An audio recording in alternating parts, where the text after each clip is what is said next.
Good morning, everyone. Welcome to your Lord of the Flies screencast. Today I'm going to walk you through just some key background information that will be very helpful in terms of understanding the historical context of the novel. The novel is fiction, but it is based during World War II, so there is an element of truth to some of the things that will come up in the novel. Okay, let's get started. Okay. So you don't need to take any notes yet, just a little bit of background information. So first thing I want to point your attention to is the island. You can see the plane coming in. It's on fire, heading right for the island. In the novel, they're going to talk about the scar that the plane left, and basically that would be an area of trees that the plane took out as it crashed on the island. You will hear the characters refer to the signal right here on top of the mountain. Is where they built their fire, which is pretty smart considering they're little kids. They knew to build the fire up high so they can be seen if someone or something flies overhead. You will hear them refer to Castle Rock, which is on the opposite end of the island, and it's referred to as a pink rock. That's going to become very significant in the novel. And you can see it's very thick with forestry, the lagoon, and the reef. So all things that you're going to hear the boys refer to. Just a quick blurb. It tells a story of how in the midst of a raging war, World War II as I said, a plane evacuating a group of schoolboys from Britain is shot down over a deserted tropical island in the Pacific Ocean. With no adults, the boys are left to fend for and govern themselves, and the boys range in age from 6 to 12 years old. And Ralph, one of the older boys, becomes chief, kind of the leader of the pack. And the way that he kind of assembles the group or gets the group together is a conch shell. He'll blow in this conch shell, and they know, that's their signal, they need to meet. So knowing this early on is just very helpful. Next. Okay. Here is where your notes start on your note sheet. Title translation. So this is a little bizarre. There's a word called Beelzebub. It is a Hebrew word for Lucifer. However, the literal translation of Beelzebub into English is Lord of the Flies. So that's pretty telling. This picture here is going to become very symbolic. If you remember the poster hanging in the back of the classroom, there's a big pig's head. We're going to talk about exactly what this pig's head on a stick, surrounded by flies, represents. Okay, next.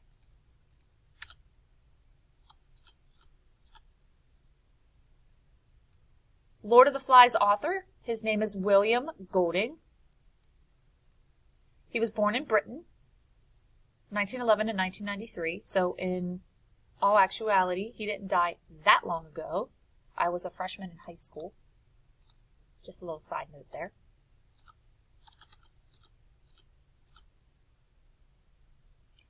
Okay.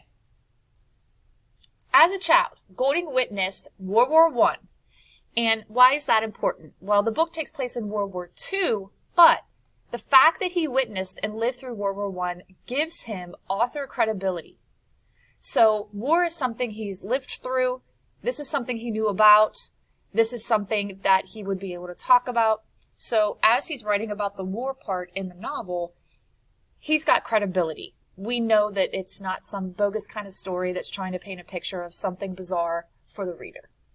So therefore, again, he determines author credibility. Some pictures there. Atomic bomb. And again, that's why the kids were evacuated from their school. Threat of bombings. Just like we have lockdown drills and fire drills during this time, they would have, drills that they would do if there was threat of nuclear bombs or bombs in general. And so, that would have been a very scary thing, especially if you're a child. Okay. So, through Lord of the Flies, Golding is making the statement that, two different statements that, as you close the book after you've read that last page, he wants you to walk away knowing that his point of, we cannot escape our savage, violent tendencies, and we'll get to the second one in just a second. You can see the picture there. Meaning, we can sit here and say today, I would never hurt anybody. I would never kill somebody for food. I would never talk badly about somebody. But unless you are in a live or die situation, never say never. We don't know where our minds will go if it means life and death. The second statement he is making that is important: without social order, we enter into a state of chaos. That is why we have rules and order. If we didn't have rules and order on the road, imagine what that would be like. If we didn't have rules and order in the school, again, imagine what that would be like. If you didn't have rules and order at home, you might not agree with all the rules at home, but think about what that could lead to. Okay, some symbols. The first thing that is very important to know, Piggy's glasses. Yes, there is a character named Piggy. We never find out his real name. He's bullied. He is a larger, overweight boy that has glasses. The symbolism behind the glasses is, what I want you to understand is the literal symbolism and the figurative symbolism. So literally, we can obviously infer that Piggy wears these glasses to see clearly, because why do we wear glasses or contacts? To help our vision. Figuratively, you will notice as the novel goes on and on and on, the major decisions that have to be made, the logic that has to be thought about in certain situations on the island, it's Piggy that figures it out, because he can, quote, see clearly. So it makes sense that the author would give our clearest, most rational, most intelligent character the glasses. But also understand that as the novel goes on and Piggy's glasses start to break, a lens will break, or one of the screws will come out or something, he is able to form less and less and less logical thought. And you have to remember what lack of water and lack of food, live or die situation, does to the body mentally and physically. So it's going to start to break him down. The conch shell, as I had mentioned before, is going to be symbolic of order. That is what will be blown into to assemble the boys. And then, of course, the snake. Very negative connotation. Very much an allusion. Think of the Garden of Eden. And just not something pleasant. So just keep that in mind. Okay. Moving on.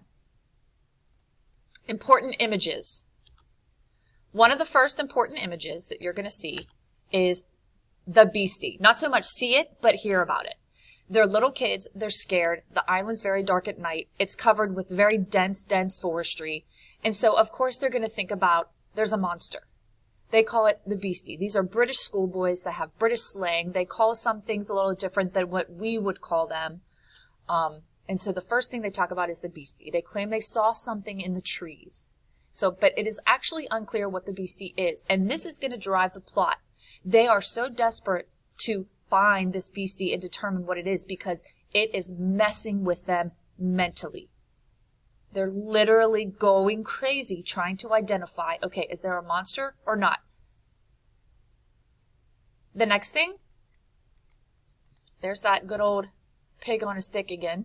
So literally, the Lord of the Flies, as it exists in the book, it says to write your thoughts on what this looks like and write it next to letter B on your paper. You don't need to do that. I just want you to write down what the Lord of the Flies is.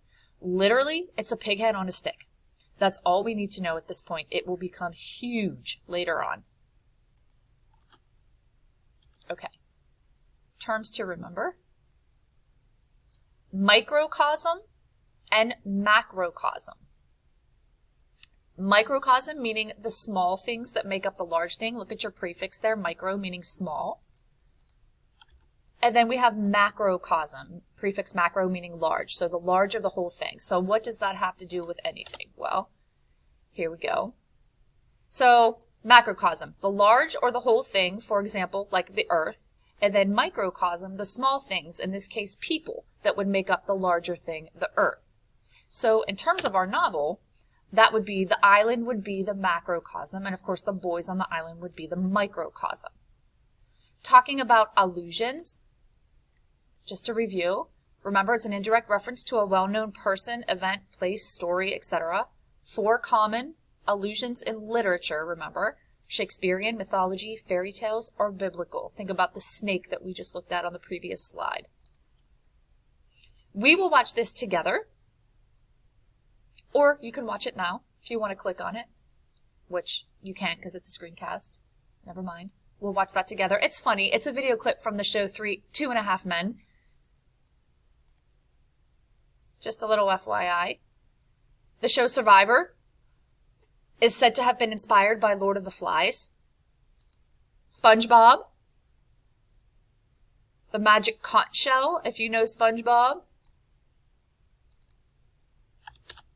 Popular music. Taking Back Sunday, 9 Inch Nails, AFI, Iron Maiden, Rolling Stones, Pink Floyd, all have written songs about or have alluded to Lord of the Flies in their music. Okay. Character analysis. Just very quickly here. We have Ralph, the main character and protagonist. Sorry, I clicked on that really fast. So again, Ralph is the main character and protagonist. Next, we have Piggy. He's described as, unfortunately, the fat kid, and he wears the highly discussed glasses. Kind of a creepy picture here, but important. We have Jack. He craves power. He's very fierce. He's the leader of the choir boys that we'll hear about. He's going to be in constant competition with Ralph. Then we have dear old Simon. He does not want the drama back at the beach, so you'll often find him meditating in the forest. Quiet, innocent, claims to have met the beastie. No drama. Doesn't like it. Roger is a choir boy with Jack, follows Jack, a bully.